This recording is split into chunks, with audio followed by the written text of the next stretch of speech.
여러분 안녕하십니까? 헬로티비 뉴스입니다. 서울시가 추진하고 있는 혁신파크 부지 개발 사업을 둘러싼 갈등이 계속되고 있습니다. 일부 시민들은 공유지 매각 계획 철회 등 사업 재검토를 주장하며 반대 목소리를 내고 있고, 지역 정치권도 서울시의 혁신파크 부지 기업 매각 중단을 촉구했습니다. 이런 상황에서 7일 주민설명회가 열렸는데요. 주민들의 반발로 무산됐습니다. 주민들은 주민 참여를 가로막고 기습적으로 추진한 졸속 설명회라며 서울시를 규탄했습니다. 손성혜 기자입니다. 서울 혁신파크 부지 기업 매각을 반대하는 주민들이 설명회 개최를 막아섰습니다. 행사 이틀 전에 기습 공지하고 졸속 추진하는 주민 설명회에 반대합니다. 주민들은 설명회가 졸속으로 추진됐다며 반발했습니다. 행사 이틀 전에 공지하고 설명회를 여는 건 주민 참여를 가로막는 행태라고 비판했습니다. 실제로 이날 주민 설명회는 설명회 이틀 전인 지난 5일 구청 홈페이지 내 게시판을 통해 공지됐고, 설명회 장소도 행사 당일 은평구청 회의실에서 문화예술회관으로 변경됐습니다. 서울혁신파크 앞에서 천막 농성을 하면서 주요하게 요구했던 것이 시민들의 알 권리를 보장하기 위해서 시민설명회를 개최하라는 것이었습니다. 그런데 이번 시민설명회는 이 요구해왔던 저희도 모를 정도로 이틀 전에 기습 공지가 되고, 또 특히나 지금 서울시 의회 기간이기 때문에 행정감사와 또 공유자산 매각건에 대해서 논의를 하고 있는데요. 이때 시민의견 수렴했다라는 단순한 형식적인 요건만을 내세우기 위해서 하는 것은 저희는 절대 용납할 수 없고, 사업에 반대하는 시민연대 측이 아닌 주민조차 도둑 설명회나 다름없다고 비판했습니다.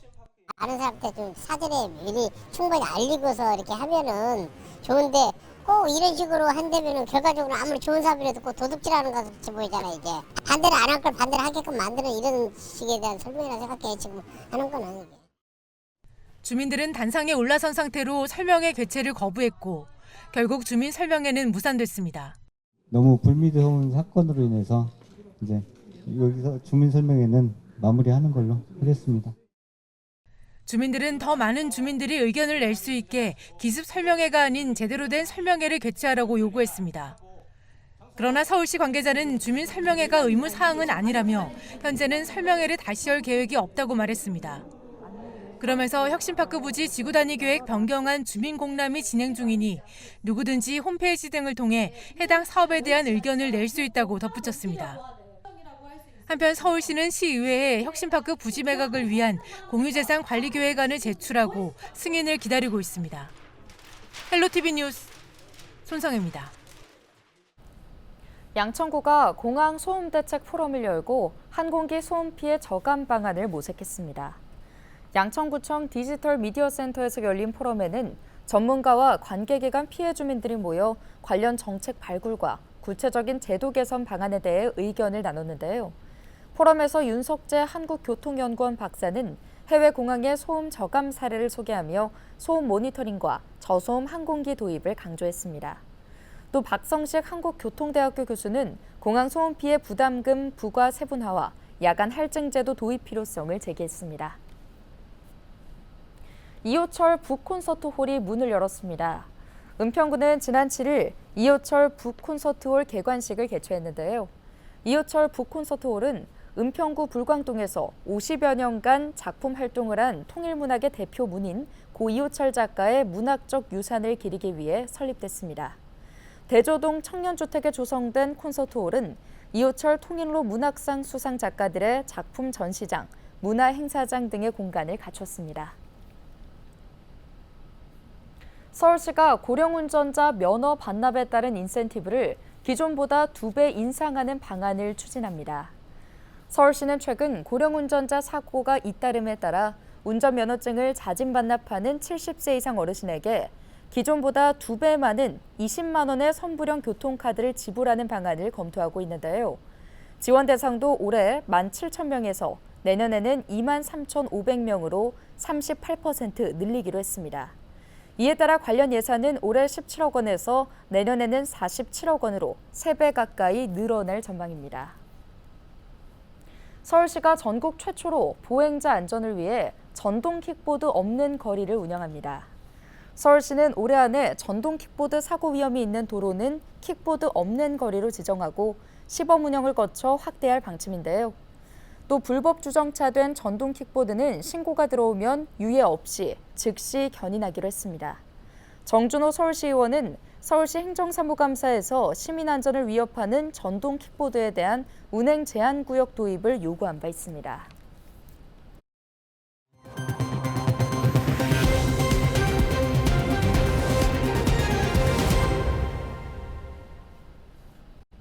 달리기가 젊은 층의 대표적인 운동 트렌드로 자리 잡고 있지만 소음이나 공간 점유를 두고 눈총을 받는 경우도 있습니다.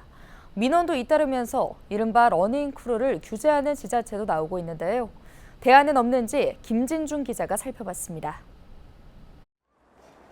반포에 있는 종합운동장. 한 바퀴에 400m 되는 레인 5개가 있어 러닝 크루들로부터 인기를 끄는 장소입니다. 서초구는 반포 종합운동장 안에 5인 이상 달리기를 금지하는 규칙을 만들어 지난달 1일부터 시행에 들어갔습니다. 러닝 유료 강습 등 위반 행위가 발생 시 퇴장을 요구할 수 있다는 내용도 넣어 현수막을 걸었습니다. 소음과 공간 점유 등의 문제로 민원이 일자 서울에서는 서초, 송파 등의 자치구에서 무리지어 달리기 자제라는 규제책을 들고 나온 겁니다. 2030 세대를 중심으로 확산하고 있는 러닝크루 문화. 그 사회적 현상을 분석하고 정책적 대안을 모색하는 자리가 마련됐습니다. 청년들은 어떤 사회 참여, 특히 이제 단체 참여를 거부하는 게 아니라 단체 활동을 참여하기를 원하지만 그 어떤 방식으로 참여 수준이라든지 참여 방식에 있어서 기성세대와는 다른 방식으로 지금 하고 있다. 느슨하게 연계될 수 있는 방식으로 지금 이 청년층 내에서의 그 소셜 스포팅이 변화되고 있고 그것의 일환이 바로 러닝크루다.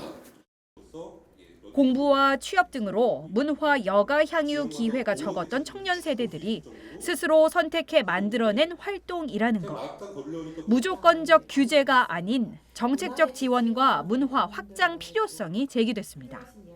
규제가 아니라 그럼 이런 자생적인 활동들을 어떻게 확산시킬지, 그러니까 지체된 정책을 계속 지체된 채로 가져가지 않고 서울시가 그리고 우리의 도시의 환경이나 여러 다른 세대들의 관점에서 이 청년이 시작한 이 새로운 문화 혹은 여가와 심활동을 어떻게 다른 세대와 공유하고 우리 서울에서 공유할 수 있을지를 고민해봐야 할 필요가 있다.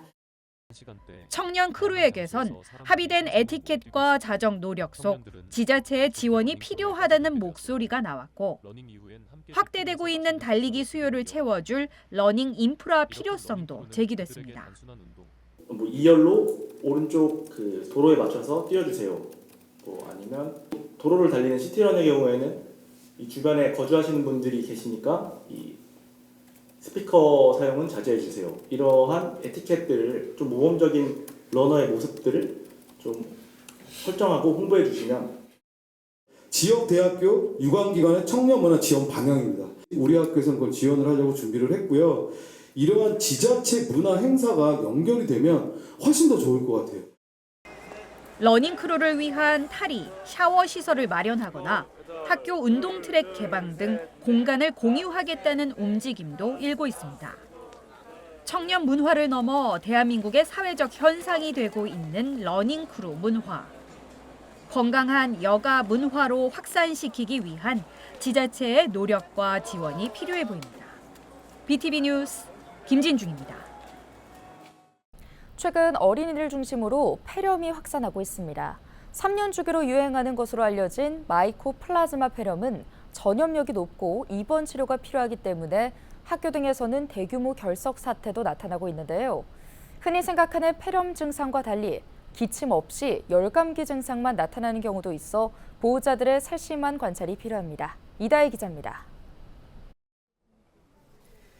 원주의 공공의료원 소아과입니다. 이른 아침부터 진료를 기다리는 소아청소년 환자와 보호자들이 많습니다. 대부분 고열, 기침 등 감기 증상을 호소합니다. 그런데 이 같은 증상으로 병원을 찾았다가 폐렴을 발견하는 경우도 적지 않습니다.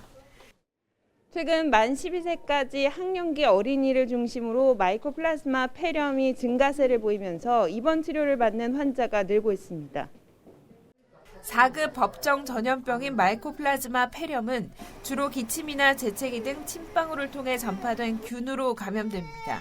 성인보다 영유아와 어린이들이 많이 걸리는데 38도 이상의 고열이 나고 심한 기침이 4주 이상 지속되는 게 일반적입니다.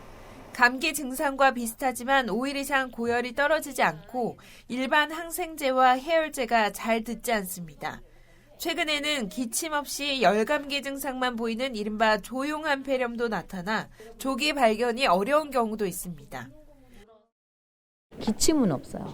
근데 고열만 치니까 엄마들이 단순하게 열감기, 목감기 이렇게 알 수 있는데 병원에서 이제 개인 병원, 다른 병원에서 이 목이 이 정도로 부었을 경우에 이렇게 고열 40도까지는 치지 않는다. 이래서 이제 그때 이제 엑스를 찍었는데 폐렴이다 이래가지고. 마이코플라즈마 폐렴은 지난해 말부터 유행 조짐을 보였는데 올 들어서는 확산세가 더 커졌습니다. 지난 8월부터 최근까지 전국적으로 매주 800명에서 1000명 안팎이 입원 치료를 받는 등 예년보다 높은 수준을 유지하고 있습니다. 잠복기는 2주 정도로 비교적 길어 명확한 감염 경로를 찾기 어려운 만큼 X선 촬영과 균 검사 등으로 빠른 진단을 받는 게 중요합니다. 한 달 가까이 되는 긴 잠복기와 증상 지속 기간 때문에 격리 기간을 지정하기 어려우나 학교 등의 단체 생활 시에는 발열과 심한 기침이 있는 시기에 격리 및 가정 요양이 필요할 것으로 생각됩니다. 교육청에서는 폐렴의 경우 의사에 의해 괜찮다라는 판정을 받을 때까지 격리할 것을 명시하였습니다. 마이코플라즈마 폐렴을 방치하면 타인에게 옮길 수 있을 뿐 아니라 호흡곤란, 청색증 등 중증으로 발전할 수 있고 나아가 폐 손상 등 후유증도 우려됩니다. 다른 사람의 침방울을 통해 감염되는 만큼 마스크 착용과 손 씻기 등 개인위생 수칙을 잘 지키는 것이 유일한 예방법이라고 전문가들은 조언합니다. 헬로티비 뉴스 이다혜입니다.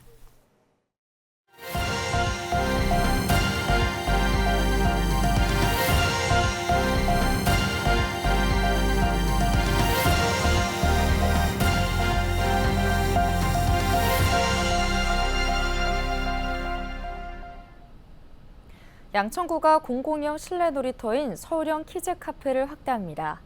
양천구는 목동과 신정동, 신월동 지역에 균형 있는 공공형 실내 놀이공간 확충을 위해 공공시설과 민간시설의 유휴 공간을 활용해 8곳의 서울형 키즈 카페를 추가 조성하기로 했는데요.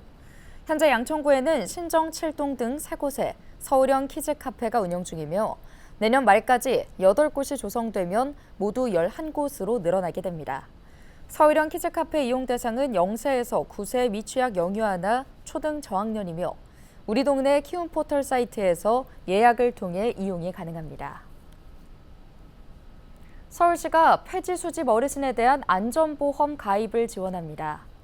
지원 대상은 서울시에 주소를 둔 65세 이상 폐지 수집 어르신이며 별도의 가입 절차 없이 보장받을 수 있는데요.